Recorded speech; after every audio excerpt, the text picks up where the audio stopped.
சிற்பியின் மனைவி. சூரியாஸ்தமன சமயம். காவிரி பூம்பட்டின துறைமுகத்தில் என்றையும் விட அதிக நெருக்கடி. கருத்து ஒடுங்கிய மிசிர தேசவாசிகளும் வெளுத்து ஒடுங்கிய கடாரவாசிகளும் தசை வலிமையின் லட்சியம் போன்ற கருத்த காப்பிரிகளும் வெளுத்த யவனர்களும் தென்னாட்டு தமிழும் வடநாட்டு பிராகிருதமும் எல்லாம் ஒன்றிற்கொன்று முரண்பட்டு குழம்பின. சுங்க உத்தியோகஸ்தர்கள் அன்னம் போலும் முதலைகள் போலும் மிதக்கும் நாவாய்களில் இருந்து இறக்குமதி செய்யப்படும் பண்டங்களையும் வேலைக்காரர்களையும் பொற்பிரம்பின் சமயோஜித பிரயோகத்தால் தணிக்கை செய்து கொண்டிருந்தனர். அரசனுக்கு கடாரத்திலிருந்து வெள்ளை யானைகள் கொண்டு வரப்பட்டிருக்கின்றன. அவற்றை பார்க்கத்தான் என்றுமில்லாத கூட்டம். அஸ்தமன சூரியனின் ஒளியை எப்பொழுதும் ஒரு சோக நாடகம்.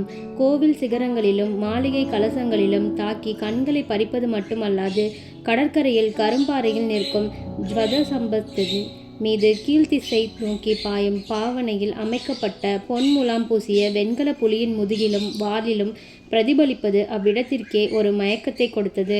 இந்திர விழாவின் சமயத்தில் மக்களின் வசதிக்காக அமைக்கப்பட்ட ஸ்நான கட்டத்தின் படிக்கட்டில் பைலார்கஸ் என்ற யவனன் கடலை நோக்கியபடி உட்கார்ந்திருந்தான். நீண்ட போர்வையான அவனது டோகா காற்றில் அசைந்து படபடவென்றடித்து சில சமயம் அவனது தாடியையும் கழுத்துடன் இறுக பின்னியது. பெரிய அலைகள் சமயங்களில் அவனது பின்னிய தோல்வார் பாதரட்சனை நனைத்தன. அவ்வளவிற்கும் அவன் தேகத்தில் சிறிதாவது சலனம் கிடையாது. மனம் ஒன்று லயித்து விட்டால் காற்றுத்தான் என்ன செய்ய முடியும்? அலைதான் என்ன செய்ய முடியும்? பைலார்கஸின் சிந்தனை சில சமயம் அலைகளைப் போல் குவிந்து விழுந்தே சிதறின. கனவுகள் அவனை வெறியனைப் போல் விழிக்கச் செய்தன. திடீரென்று சிவா என்ற குரல்.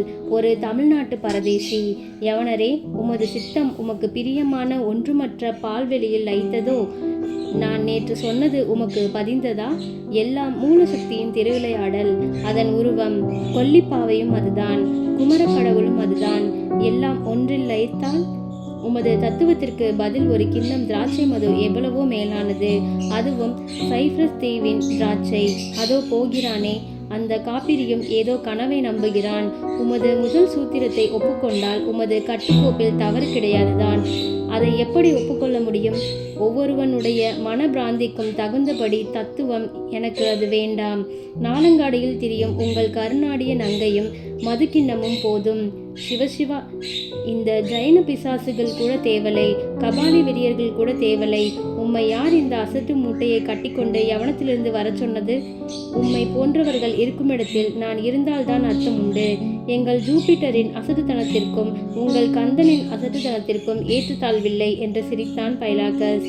சிவா உம்மிடம் பாசத்தை வைத்தான், அதுவும் அவன் விளையாட்டுதான் என்று தம் சம்புடத்தில் இருந்த விபூதியை நெற்றியில் துலாம்பரமாக அணிந்து கொண்டார் பரதேசி.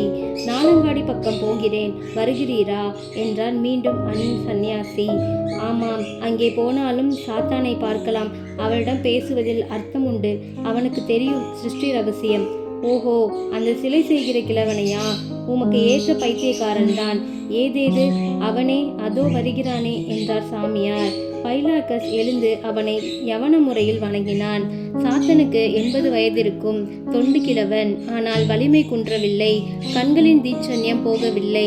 பிரம்மன் மனித வடிவம் பெற்றது போல் காணப்பட்டான். அவனும் கைகூப்பி வணங்கி, பைலார்கஸ், உன்னை தேடிதான் வந்தேன். வீட்டிற்கு வருகிறாயா? எனது லட்சியம் இன்றுதான் வடிவம் பெற்றது என்று ஒரு குழந்தையின் உற்சாகத்துடன் கூவி அழைத்தான். இவரை தெரியுமா? பாண்டிய நாட்டு உங்கள் பரதேசி. அவர் தத்துவங்களை எல்லாம் என்னுள் திணித்து பார்த்தார். பைலார்கஸிடம் முடியுமா என்று கேலியாக சிரித்தான் யவனன். சுவாமி வரணும், இன்று என் குடிசையில் அமுது கழிக்க வேண்டும் என்று பரதேசியை சாஷ்டாங்கமாக நமஸ்கரித்தான் சாத்தான். என்ன என்ன நீயுமா என்றான் பைலார்கஸ். பைலார்கஸ், நீ நீரீஸ்வரவாதியாக இருப்பதில் எனக்கு வருத்தமில்லை. மற்றவரை கேலி செய்யாதே. அதற்குத்தான் நான் பிறந்திருக்கிறேன். அப்பா, எனது வேலை அது. சரி, வாருங்கள் போகலாம். சுவாமி வரணும் என்று இருவரையும் இரட்டை மாட்டு வண்டிக்கு அழைத்து சென்றான் சிற்பி. வண்டியின் கதி மெதுவாகத்தான் இருக்க முடிந்தது. எதிரே யானைகளும் பொதிமாடுகளும் துறைமுகத்தை நோக்கி வரும் நேரத்தில் தீப்பந்தம் பிடித்து செல்லும் மக்களை விலக்கி கொண்டு வண்டி செல்வது கடினம்தான்.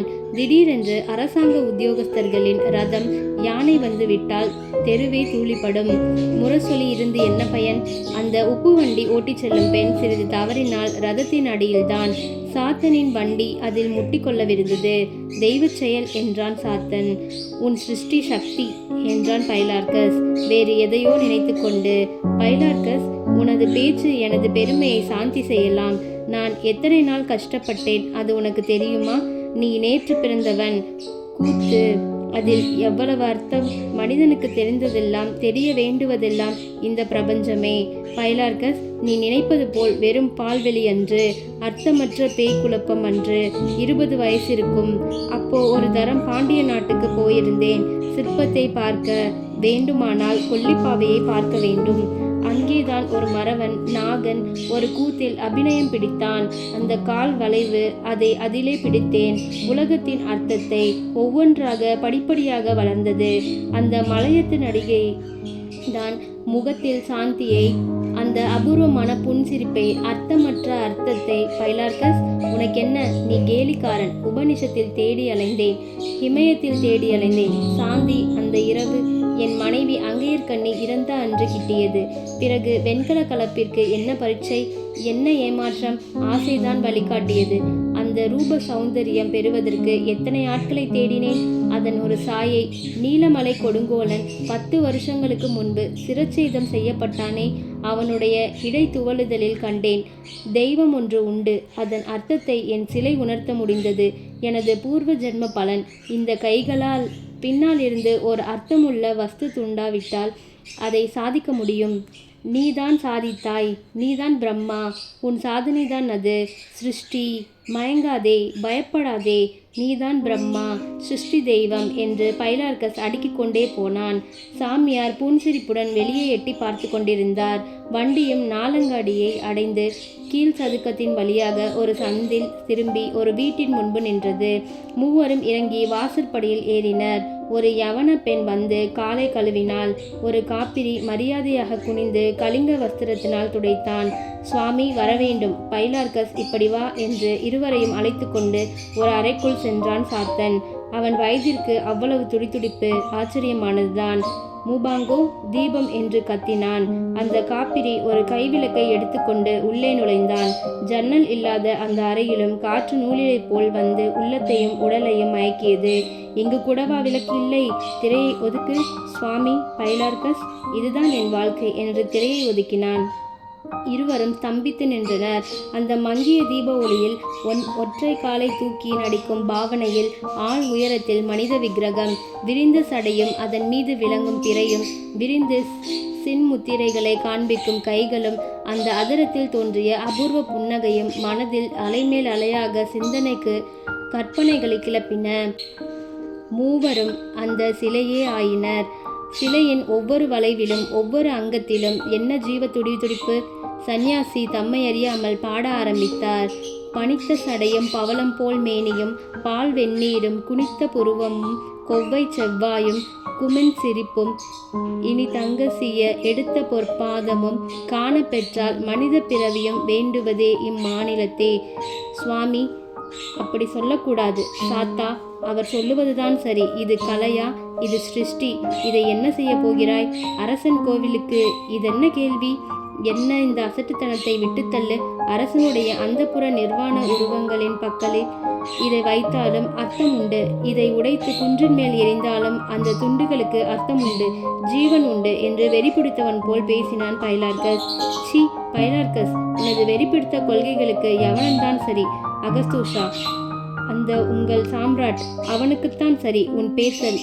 சாத்தனாரே, உமது லட்சியத்திற்கு அரசன் கோரிக்கைதான் சரியான முடிவு. இனி ஏன் இந்த ஜைனர்கள் தலை தூக்கப் போகிறார்கள் என்றார் சாமியார். இந்த வெறிபிடித்த மனிதர்களை விட அந்த கடலுக்கு எவ்வளவோ புத்தி இருக்கிறது என்று கோபித்து கொண்டு பைலார்கஸ் வெளியேறிவிட்டான். அன்றுதான் கும்பாபிஷேகம். சிலையை பிரதிஷ்டை செய்த தினம். சோழ தேசத்திலேயே அது ஒரு பெரும் களியாட்டம் என்று கூற வேண்டும். சாத்தனுக்கு லட்சியம் நிறைவேறிற்று. அன்று பைலார்கஸ் தனது குதூகலத்தின் பங்கெடுத்து கொள்ள உயிருடன் இல்லையே என்ற வருத்தம் சாத்தனுக்கு அதிகம். புதிய கோவிலில் இருந்து வீடு சேரும் பொழுது அர்த்த ஜாமமாகிவிட்டது. வயதின் முதிர்ச்சி அன்றுதான் அவனை சிறிது தளர்த்தியது. சோர்ந்து படுத்தான். அயர்ந்து விட்டான். அப்பா, என்ன ஜோதி! அகண்டமான எல்லையற்ற வெளி. அதிலே சாத்தனின் லட்சியம். அந்த அர்த்தமற்ற ஆனால் அர்த்தபுஷ்டி மிகுந்த ஒரு புன்சிரிப்பு, மெதுவாக ஹிருதய தாளத்தில் நடனம். என்ன ஜீவன், என்ன சிருஷ்டி! திடீரென்று எல்லாம் இருண்டது. ஒரே கன்னம் கனிந்த இருள், ஹிருதய சூனியம் போன்ற பால் இருட்டு, பிறகும் ஒளி. இப்பொழுது தங்கத்திலான கோவில், கண்கள் கூசும்படியான பிரகாசம், கதவுகள் மணியோசையுடன் தாமே திறக்கின்றன. உள்ளே அந்த பழைய இருள். சாத்தன் உள்ளே செல்லுகிறான். இருட்டின் கரு போன்ற இடம், அதில் மங்கிய தீப ஒளி தோன்றுகிறது. என்ன, இதுவா பழைய சிலை? உயிரில்லை, கவர்ச்சிக்கும் புன்னகை இல்லையே, எல்லாம் மருள் மருள். அந்தகார வாசலில் சாயகை போல் உருவங்கள் குனிந்தபடி வருகின்றன, குனிந்தபடி வணங்குகின்றன. எனக்கு மோட்சம், எனக்கு மோட்சம் என்ற எதிரொலிப்பு. அந்த கோடிக்கணக்கான சாயைகளின் கூட்டத்தில் ஒருவராவது சிலையை ஏறிட்டு பார்க்கவில்லை. இப்படியே தினமும் நாட்கள், வருஷங்கள், நூற்றாண்டுகள் அலைபோல் புரள்கின்றன. அந்த அனந்த கோடி வருஷங்களில் ஒரு சாயையாவது ஏறிட்டு பார்க்க வேண்டுமே. எனக்கு மோட்சம், இதுதான் பல்லவி, பாட்டு எல்லாம். சாத்தன் நிற்கிறான். எத்தனை யுகங்கள் அவனுக்கு வெறி பிடிக்கிறது. உயிரற்ற மோட்ச சிலையே, உன்னை உடைக்கிறேன், போடு, உடை. ஐயோ தெய்வமே, உடைய மாட்டாயா? உடைந்து விடு, நீ உடைந்து போ, அல்லது உன் மழு என்னை கொல்லட்டும். அர்த்தமற்ற கூத்து. இடி இடித்த மாதிரி சிறை புரள்கிறது சாத்தனது ஆலிங்கனத்தில். அவன் இரத்தத்தில் அது தோய்கிறது. இரத்தம் அவ்வளவு புனிதமா? பழைய புன்னகை. சாத்தன் திடுக்கிட்டு விழித்தான். வெள்ளி முளைத்து விட்டது. புதிய கோவிலின் சங்கநாதத்துடன் அவனது குழம்பிய உள்ளம் முட்டுகிறது. என்ன பேய்கனவு! சி என்று விபூதியை நெற்றியில் அணிந்து கொள்கிறான். பைலார்கஸ் பாவம், அவன் இருந்தால். சாத்தனின் மனம் சாந்தி பெறவில்லை.